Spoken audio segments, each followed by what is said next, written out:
Hey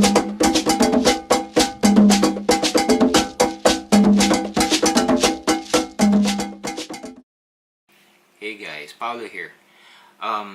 A lot of people have been messaging me, private messaging me, ever since we started the Coin Runners Philippines channel.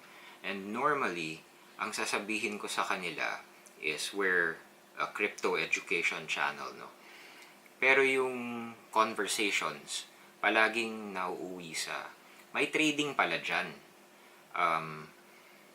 Parang sa Forex. So, paano ba yung cryptocurrency trading na yan?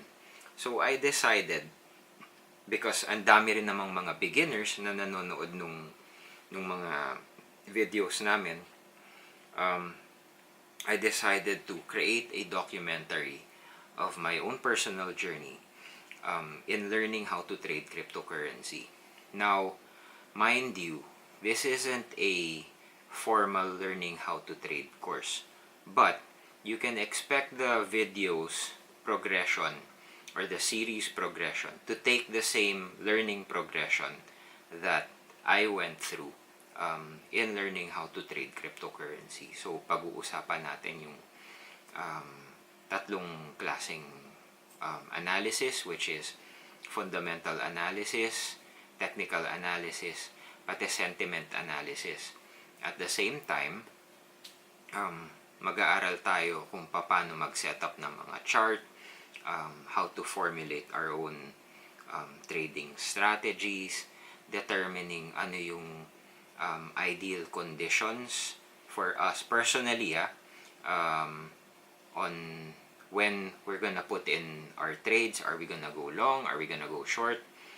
And then we're also going to learn about how to use or learn a demo account, kasi as beginners, hindi naman pwedeng sabak na agad, right?